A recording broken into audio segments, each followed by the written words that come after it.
네, 넘쳐나는 뉴스 속에서 돈 되는 뉴스만 콕콕 집어서 수익의 기회를 같이 찾아보겠습니다. 돈이 되는 뉴스, 오늘 차영주 MTN 전문위원 함께하겠습니다. 안녕하세요. 안녕하십니까. 자, 첫 번째 뉴스부터 확인하겠습니다. 오늘 4월의 첫 거래일입니다, 위원님. 네. 분위기 일단은 좋다라고 볼 수 있을지. 일단 1분기까지 성적표가 너무 좋았었잖아요. 그렇죠. 코스피 11%, 코스닥은 25% 올라가면서 선진국 이머징 다 포함해서 너무 좋았다. 그 안에서 이제 4월을 어떻게 보느냐에 대한 뷰가 쭉 나와 있습니다. 10대 증권사의 증시 진단인데요. KB증권은 4월부터 증시 반등이다. 아무래도 코스피 쪽 보는 거겠죠. 추천 업종 반도체 꼽고 있습니다. 대체로 반도체, 신재생, IT 이렇게 집중된 모습 확인되고 있고 눈에 띄는 건 하나증권 AI 로봇, 성장주 계속 부르는 모습도 확인되고 있습니다. 비추천 업종으로 본다면 유틸리티, 너무 오른 2차 전지도 한국투자증권과 하나증권에서는 조금 주의보를 내리고 있는 모습 확인되고 있습니다. 사실 연초에는 상저하고를 전망했었는데 여기서 바닥을 통과하느냐, 시장 불확실 같은 시각들도 함께 나오고 있다는 점은 같이 체크가 좀 필요하겠습니다. 다음을 좀 넘겨서 보죠. 지금 보면은 하방 리스크로 살펴본다면 대체로 증시 분위기가 1분기처럼 좋을 거라고는 하는데 은행 리스크 여전히 안고 있고요. 미국의 긴축 속도도 확인이 필요합니다. 정점 사이클 5월에는 끝날 거라고는 하는데 이 부분도 당연히 변수겠죠. 게다가 중국의 경제 지표는 꾸준히 변수입니다. 리오프닝한 이후에 지난 3월 말에 발표가 됐던 PMI가 너무 잘 나왔잖아요. 이 부분을 추세적으로 계속 호조를 띠느냐 여부도 확인이 필요하겠습니다. 불확실성은 작년 말보다 더 많아져서 변수 체크 꼭 필요한 구간이다. 경기 침체 우려가 커서 반도체 경기 방어주 투자로 가야 한다라는 의견도 있습니다. 2차 전지도 부담. 저희 밖에서도 2차 전지 이야기 좀 뜨겁게 하다가 들어왔는데 이런 분위기 안에서 섹터에 대해서는 증권사에서 완전히 좀 다른 뷰를 제시하고 있습니다. 위원님, 일단은 가장 시청자분들이 궁금하신 게 그거잖아요. 그래서 코스닥과 코스피가 키 맞추기 하면서 4월에도 계속 가요? 이건데 어떻게 보세요? 근데 여러분들 이 기사를 잘 분석을 하셔야 될 것 같습니다. 지금 이제 마지막 질문이 핵심인데요. 코스피와 코스닥을 구분해서 보실 필요가 있다라고 말씀드릴 수가 있겠죠. 우리가 보통 이제 증시를 전망할 때는 코스피를 전망을 하게 되는 거죠. 굳이 코스닥, 코스피를 가리지 않으면 여러분들이 그럴 거예요. 지수가 버티느냐, 2,400을 버티느냐라는 질문이지 코스닥이 800을 버티느냐 이런 질문은 아니죠. 그럴 때는 다른 별도의 질문을 따로 하잖아요. 그렇기 때문에 지금 이 기사에서 우리가 구분해야 될 것은 코스피와 코스닥을 구분하자라는 겁니다. 우리가 1분기에 실적이 좋았었던 것들은 코스피가 그렇게 나쁘지는 않았지만 오히려 코스닥이 조금 더 아웃퍼폼한 그런 모습들을 보였다라는 거죠. 그래서 시청자분들의 생각은 두 가지로 나눌 겁니다. 과연 코스피가 삼성전자 중심으로 해서 2,400을 버틸 것인가. 원래 증권가에서 예상했던 상저하고의 모습을 이제 뷰가 어떻게 바뀌었느냐라고 봤을 때 지금 약간의 뷰에 이제 그 변화가 있는 거죠. 생각보다 강했기 때문에 네. 과연 지금 이걸 저로 보고 하반기 때 다시 한번 고를 외칠 수 있겠는가라는 부분에 있어서는 이제는 좀 엇갈리는 것 같아요. 연초만 하더라도 대부분 상저하고를 예상을 했었죠. 왜냐하면 상반기 때 미국의 금리 인상이 끝나는 시점, 네. 그걸 바닥으로 해서 하반기 때 증시가 올라갈 것으로 봤었습니다만 의외로 지금 현재 우리 코스피 기준으로 2,400을 잘 버텨내고 있는 거죠. 이들이 지금 내세우고 있는 어떤 지수의 하단을 보면 2,000까지 지수 하단을 보는데 그건 이제 일부 의견인 것 같고요. 저는 네. 이제 그거에 대한 의견, 이제 오늘 언론에 나온 얘기들을 이제 보고 말씀을 드리는 거고 상단이 대략 한 2,800에서 2,700 수준이에요. 그것은 작년서부터 글로벌 IB들이 외쳤던 수준과 거의 동일합니다. 작년 가을에도 글로벌 IB들이 국내 증시에 있어서 2,400선, 2,800선, 2,700선을 얘기했고 지금 그 정도라면 자 계산을 해보죠. 네. 몇 프로 정도 올라갈 수 있을까요? 대략 한 15% 정도 올라가는 그렇죠. 거죠. 네. 그러니까 우리가 이제 올해 아무리 올라가봤자 한 15%. 특히 그렇죠. 이제 2분기 때는 한 그거의 절반 정도, 한 8% 정도 올라간다라고 보는 거죠. 지수가 한 8% 정도 올라가게 되면 삼성전자가 한 그 정도 올라가면 개별 종목단에 있어서는 못 가잖아요. 많이 가는 종목들도 생기는 거죠. 평균적으로 8%면 지수별로 차별화가 이루어지지만 네. 만약에 여기서 이게 평균이니까 네. 많이 가는 건 20, 30%짜리도 나올 수 있다라고 보는 거죠. 그게 이제 과연 여기서 보면 반도체일까 경기 방어주일까에 따라서 이제 갈린다라는 게 코스피에 대한 정리죠.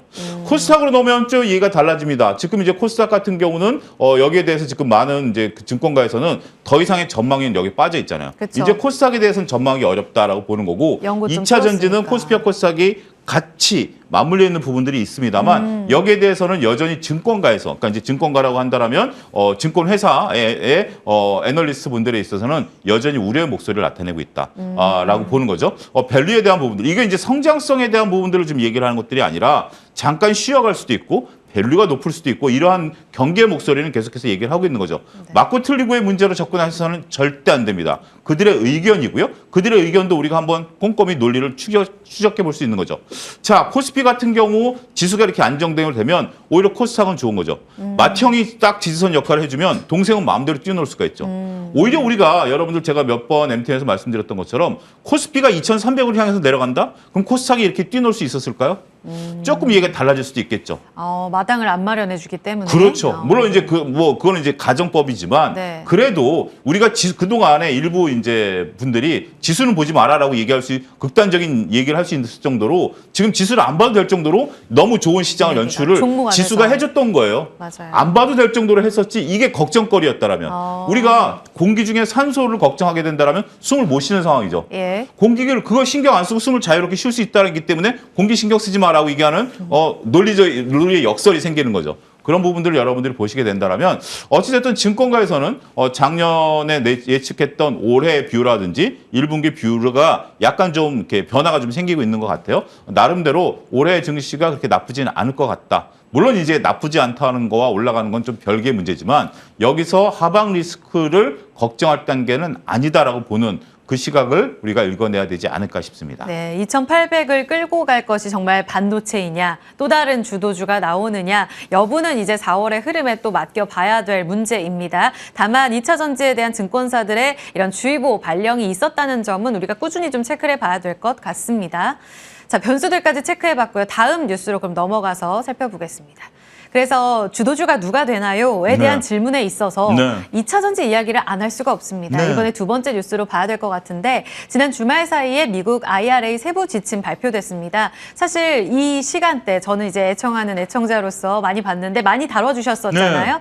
희망회로 너무 돌리지 않아도 된다. 우리가 좀 균형을 잡고 보자라는 시각을 말씀해 주셨는데 다행히도 기대에는 부합을 했습니다. 일단 배터리 부품과 핵심 광물 두 가지 세액공제 요건에 있어서도 양극활물질, 음극활물질 이하 구성재료이기 때문에 이거 우리나라에서 만들어도 되고요. 핵심 광물도 미체결 국가에서 가공을 하고 우리 체결 국가인 한국으로 넘어와서 가공을 했을 때에도 보조금 지급 대상에 들어갑니다. 하나 더 살펴보겠습니다. 이 두 가지 내용이 핵심이었고 일단 법조항으로 봤을 때 북미에서 전기차를 최종적으로 조립해라. 이 법조항은 그대로 들어갑니다. 그래서 테슬라가 또 올랐다라는 해석들도 있는데 이 때문에 또 현대차에 대해서 또 해석이 엇갈리는 부분을 확인을 해봐야 될 것 같고요. 지금 배터리 광물 조건 앞서서도 이야기를 드렸지만 중국이나 아르헨티나는 이제 지위국으로 이제 지위 여부를 따내느냐 여부는 확인해 봐야 될 것 같은데 워낙 중국 쪽으로 원재료가 많잖아요. 그 부분을 거기에서 수입한 재료를 한국에 갖고 와서 가공을 했을 경우에도 가능합니다. 다만 이 확대 여부는 체크를 해보셔야 될 것 같고요. 배터리 부품 조건도 2029년에는 100%까지 늘어나서 배터리 부품 북미에선 100% 이걸 채워야 되는 이런 부담을 안고는 있습니다. 장기적으로 봤을 때는 공급망에 있어서 뭔가 변화가 필요하다라고는 하지만 안도했다는 이런 이야기들이 많잖아요. 이번 내용은 긍정적으로 반응하면 되는 거예요. 일단 2차 전지가 다 오늘 잘 가던데요. 이게 긍정적이냐 부정적이냐 뉴스를 봤을 때는 저는 긍정도 부정도 아니다라고 말씀드릴 수가 있겠습니다. 왜요? 자, 몇 가지 상황을 살펴보죠. 우리가 지금 하던 대로 하면 됩니다. 이것 때문에 우리가 추가로 더 할 수 있다? 그건 아니죠. 하던 대로 하는 거죠. 문제는 이거 하던 대로 못하게 됐을 경우에 큰 악재에 직면할 뻔했지만 그걸 피했다라는 거죠. 하던 대로 하면 됩니다. 언제까지? 얼마 안 돼서는 더 강화되는 거죠. 지금 요 전장을 한번 좀 그러니까 두 번째 가운데 장을 한번 좀 우리가 좀 유심히 보셔야 될 것 같아요. 지금 우리가 원하는 건 뭐냐면 시간을 버는 거예요. 궁극적으로 이대로 영원히 끌고 갈 수 없어요. 자, 그렇죠. 배터리 광물 조건도 2023년에 40%에서 27년에 80%까지 갑니다. 얼마 걸리죠? 4년 만에 가야 돼요. 우리가 이거를 지금 급격하게 바꿀 수 없으니까 지금 좀 시간을 다오. 근데 미국도 처음에는 저렇게 시작하려고 했었죠. 근데 하다 보니까 미국 내에 있는 업체들도 이거 뭐 우리 이래갖고 뭐 생산 못한다라고 하니까 서서히 조금 처음에 시간을 좀 주고 다시 옥죄기 시작하는 거죠. 자, 배터리 부품도 언제까지? 2029년까지 100% 미국에서 만들어야 돼요. 그러면 지금 부담이죠. 우리나라가 이 상태를 유지할 수 있을까요? 아니죠. 지금 이제 탈중국해야 되고 이 시간대에 그렇죠. 지금 이제 업체들은 발빠르게 움직여야 됩니다. 네. 탈중국해야 되고요. 그다음에 미국으로 또 빨리 가야 되고요. 이 시간을 좀 벌었을 뿐이에요. 이게 호재다? 저는 호재로 보는 시각이 좀 더 이상합니다. 이게 왜 호재일까요? 앞으로 우리가 직면해 있는 문제가 있는데 단지 악재를 피했다라는 긍정적인 요소는 그쵸. 호재로 볼 수는 있겠죠. 네, 변수가 사라졌으니까. 근데 또 한 가지 일단은. 여러분들 놓치고 있는 게 있죠.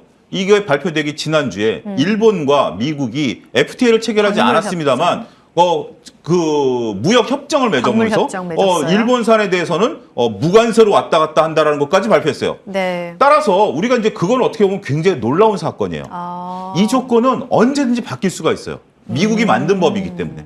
미국이 대통령이 바뀌던 미국의 어떤 정책 지도자가 바뀌면 언제든지 바뀔 수가 있어. 어떤 방향으로? 미국에 유리한 방향으로. 그렇죠. 그렇기 때문에 이 뉴스가 호재다. 호재인 호재예요. 악재가 아니기 때문에. 악재가 아니기 때문에 호재긴 호재이지만 플러스 알파 호재냐라고 봤을 때는 전 중립적이다. 그런 의미로 바라보셔야 될 것 같아요. 참으로 다행입니다. 일단 우리가 원했던 것대로 이루어졌고요. 우리나라 기업들이 지금 여기서 시간을 좀 벌었고 지금 하던 데에서 조금 더 열심히 노력하면 되는 부분들이기 때문에 굉장히 이거는 우리가 이제 안도의 한숨을 쉴 수 있는 거지만 네. 이것 때문에 새롭게 주가를 끌어올릴 수 있는 견인 요소다라고 보기에는 우리가 이제 그런 얘기들을 많이 하죠. 소문에 사서 뉴스에 팔아라라는 네, 네, 것처럼 우리가 이제 안도의 한숨을 쉴 수 있는 분야이긴 합니다만 여러분들의 어떤 보는 관점에 따라서 이걸 호재로 볼 수 있는 부분들은 있긴 하겠습니다만 네. 보유하고 계신 분들 입장에서 보면은 굳이 서둘러 팔 수 있는 요소는 아니겠지만 이 뉴스에 따라서 추가로 내가 매수를 한다? 그 부분은 좀 한번 냉정한 고려도 필요하지 않을까 싶습니다. 이 배터리 광물 조건 지금 이야기를 하셨지만 네. 미국과 일본이 체결국이 아닌데 FTA 그렇죠. 체결국이 아닌데 이번에 광물 협정을 맺은 거잖아요. 그렇죠. 그렇게 되면서 IRA 상 FTA 지위국의 요건을 준다 이렇게 이야기를 했단 말이죠. 그렇죠. 그렇게 돼서 다른 쪽에서는 아르헨티나나 인도네시아도 그런 이 체결국의 지위를 얻어낼 수 있지 않겠느냐라는 긍정적인 해석도 있던데 여기에 대해서 오히려 어떻게 그거는 보세요? 좀 기대감이죠. 그거는 이제 그것도 그것도 기대감인데 뚜껑을 열어봐야 이제 한다. 미국과 일본은 조금 다르죠. 결이 좀 다르죠. 저는 그렇습니다. 이제 군사적인 부분들도 있고 네. 여러 가지 정치적인 부분들도 있는데 나중엔 미국이 필요하면 아르헨티나건 인도네시아건 손을 잡을 수 있겠죠. 그렇지만 이것이 지금 이제 우리가 짐작을 한다라는 것은 지금 제 마음이 어떤지 모르시잖아요. 근데 남의 마음까지 우리가 밀어서 관심법을 보는 것도 아니고 그러니까 저는 그래요. 주식 시장에 있어서 우리가 당연히 그렇게 되면 좋죠. 우리가 지금 아르헨티나에 광물도 있고 네. 인도네시아 손을 잡으려고 네. 하는 부분들이 있기 때문에 이건 당연히 좋지만 좋은 것은 좋다라고 볼 수만 봐야 되긴 하겠지만 만약에 그 지위가 안 된다라면 우리는 기업들도 입장에서 그럴 것 같아요. 이 부분에 투트랙으로 갈 것 같아요. 중국을 일단 배제하는 방침에 있어서 아르헨티나와 인도네시아 손을 잡지만 서로 이들이 탈락됐을 때 대안. 그 대안으로 우리가 나서고 있는 게 뭐죠? 유럽과 손을 잡아갖고 아프리카 광물에 참여하는 12개국에 우리가 들어갔잖아요. 네. 거기서 광물을 가져오는 공동 구매에 대한 어떤 그런 것들도 기업들은 지금 하고 있어요.